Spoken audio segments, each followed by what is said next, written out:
Hey there, everyone. Jim here with Fantasy for the Ages, the show where a father and son talk about fantasy, science fiction, and other nerdy things we enjoy. I'm coming at you today with this quick take episode.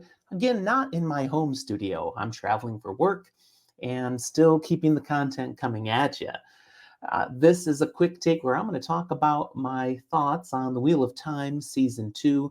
This is full of spoilers, people, if you have not watched Season 2 of The Wheel of Time and you intend to. Go away, period. Come back after you've watched this season. But if you've already watched, this is the place to be. If you enjoy what I have to say here today as I share some of my greatest disappointments and the things I liked the most about this season, like this episode and subscribe to our channel if you haven't yet. And you know all the other things: comments, show notes, connect with us, Patreon, blah, blah, blah. Here we go. I've got a number of things I'm going to talk about. Let's start off with the disappointments. Don't you always want the bad news first? Yeah. So here's the things that most disappointed me about season 2 of The Wheel of Time. And keep in mind, overall, I'm a fan of this show, but it's not perfect. First off, and these are not in order of where they appear in the show, but I'm disappointed by Ishamael's death. It didn't make sense. They've established in the show that the Forsaken are immortal. We saw Lanfear killed and bounces right back. But Ishamael fades away and crumbles into dust. Now, is it just like the end of season 1 where he was dead but it wasn't dead? It didn't seem to be like that this time, so I didn't care for that. Didn't work for me. Number 2, Matt's storyline for almost the entire season, including how he gets brought to Falm. I know I say Falme, but it's the show, so I'll say Falm like they do on it. I didn't like how they worked with Matt. There were moments that were entertaining and engaging and a few things that made sense, but a lot of it didn't. Number 3, Moraine's whole bit of being shielded but not realizing it, thinking she's been stilled, and pushing Lan away throughout all this. Just the way she reacted to her warder, that didn't make sense. Much of her behavior, okay, we could say is coming from being, traumatized by thinking she's been stilled, but still, I just didn't like it. I didn't like the way they did that storyline. Sorry. Number 4, Moraine taking out the Shanshan fleet. Now, that was awesome. Okay, it's in the finale. Great moment. But how could she do that? The 3 oaths should not have allowed it. She was not in danger from them.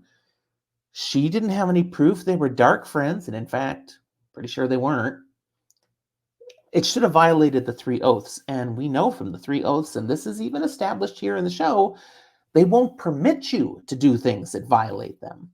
She shouldn't have been able to do that, and they just, let's forget about that for the sake of the story. Nope, didn't like that. Sealing the boar. This is my 5th beef. It appears to have turned now more into sealing the Forsaken away individually in big discs. What? Hopefully they did seal the boar, seal the Dark One away, but of course, in the books, that's how the Forsaken get trapped. They've done something different with it, made it visually symbolic that each of them has their own little prison disc. We got to see that shown on the screen when it was done for Ishamael. Didn't really like it. I understand why they did it, but bleh. Next, the choice to squeeze 3 Aiel maidens into this season the way they did. And especially that they've substituted Avienda for Gaul. Nah. It was nice to see some Aiel here and active, and I'll talk more about that coming up, but I felt a little shoehorned into the season. And come on, Gaul, guys. Okay, here's another one. Min. She has been done dirty in this season. We didn't get as much of her as we should, and what they've done with her is just a real divergence from the books. So much so that it feels like they're screwing with a primary character in a way Rafe Judkins said he wouldn't do. So that's disturbing. I did not like their choices for Min.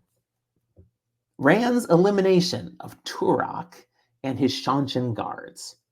Let's talk about that. It was awesome. But the choice to do this before Rand has really trained fully with the sword, I, I don't know what they were thinking. It's been established, and they show it in the episode earlier where Rand meets with the Amerlin, that he has been training in sword forms. Lan sees it, and of course he's been doing that with the guy that was in the mental institution. So why couldn't he have battled Turok? They decided instead he just takes them all out with a display of the power that he really actually hasn't learned yet. We could have had an awesome moment. They gave us a lot of awesome moments. They decided not to give us that one, and I don't know why. So that was disappointing. Okay, another thing, too much focus in this season has been on the relationships with and feelings of warders. We got too much of that in season 1, too. We got even more of it here in season 2. I'm feeling this is a passion point for the show writer and maybe the team of writers, and it's too much. I like warders, but enough already. We get it. Okay, they're real people. They have feelings. Move on. Another one, waygates. Apparently here now in the adaptation, they have to be opened with the power. That's sad. We're losing the richness of what waygates were really all about in the books. Another disappointment, that whole drink this sequence for Matt. You know, Ashamael gives him the special tea. What? What the heck was going on there? That's totally made up for the show. And I think it's because they're aiming as a way to eliminate the whole Eolfin and Eolfin elements of the Wheel of Time. This was a way to connect him with his past memories. I didn't like it at all, and I grieve for what it might mean we're losing. Final disappointment that I'm going to raise here is Maiden Hand Talk. It's too big and bold. It's practically American Sign Language. It should be more subtle. Just a real simple little hand gestures. That's a preference. They can do what they want, but it doesn't feel right what I'm watching there. All right, so those are disappointments, but I got a lot of likes too. So let me go into these. The first like I'll share from this season is Ishamael and Lanfear, seeing so much of them and seeing them as real people with motivations, thoughts, emotions, issues, and so much power. I really enjoyed both the actors playing these roles and how they were portrayed on the screen. That was marvelous. Second one, Matt's Hero of the Horn moment. That one almost brought me to tears. That was so good. If you're like, yes, and you see all these great heroes, even Uno is with them. Some people think that's a little weird. No, anybody can have multiple lives, and clearly in another life, Uno was one of these heroes. Works for me. Totally. Love it. But when Matt blows the horn and then he's, speaking old tongue and leading the charge, oh, that was brilliant. Loved it. Third one, Egwene's Damane arc.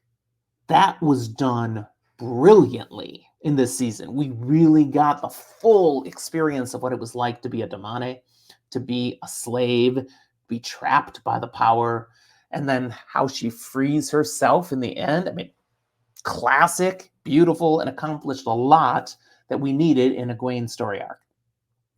Fourth one, they've covered Nynaeve's frustration with having a block towards channeling really well. That has laid down a great foundation for what's to come. Number 5, Leandrin. They've really done a great job with Leandrin as a character in the show. We've seen complexity. This is not a shallow character. It's not perfect, but she's being acted very well. And I really like pretty much every scene that Leandrin's in. My 6th thing that I like, Perrin, and how he is consumed at the loss of Hopper, seeing him killed by Jeffrey Bornhold and going unhooked in a wolf rage and killing Jeffrey. And Dane seeing it. I mean, that sets up some good things for the future. That was really well done. Great. I liked it. My 6th element was the effectiveness of the Aiel maidens. We got to see Aiel going off. An almost unstoppable force. with their spears, with their bow and arrow. Again, I felt they were a little shoehorned into the season, but seeing them was incredible. Next, I loved Rand and Celine slash Lanfear's relationship. Both before, when Rand just thought she was a lady named Celine, and after, when now it's a different interaction between Rand and Lanfear, but there's still a relationship. There's still something going on between the two of them that's engaging and real, and I dug it. Next, Elaine's interactions with Nynaeve. The two of them and the way they're playing off each other and interacting with each other was lovely and felt very true and genuine to the characters. Another like, the Shanchan. Just period. The Shanchan. I had questions at the end of season 1 when they come in with a tidal wave on a little girl, but everything I saw this season was awesome. Another like, loyal. We get more loyal, so much more loyal, and he was incredible. The prosthetics, makeup, costuming, performance is all beautiful Ogier. You kind of forget that that's not how the Ogier look in the books because it just is done so right. I can't wait till we see more Ogier. I will say now, a like for this season is the ways. I hated the ways in season 1. I loved how improved they were in season 2, especially when there's lightning going on and it's showing off that there's all these levels and complexity inside the ways, which really felt missing before. Throwing a little more money at it paid off. I liked Alana. There's another one. Alana Sadai. She is killing it as an actress. She's a character that every time she's on screen, it makes the scene better. Well done. One more like I'll give is Paddon Fane. I enjoyed the moments of Paddon Fane, the ways he performed. He wasn't, not a lot of screen time, but he was in a few different episodes, little bits here and there, and every bit of it was an improvement for the show. So there you go. My likes, my disappointments from season 2. I'd love to hear what you think about these things and anything that you would add that was a strong like or a definite disappointment for you. And if you disagree with something I said, let me know that too. Thanks for watching, everyone. We'll talk to you next time.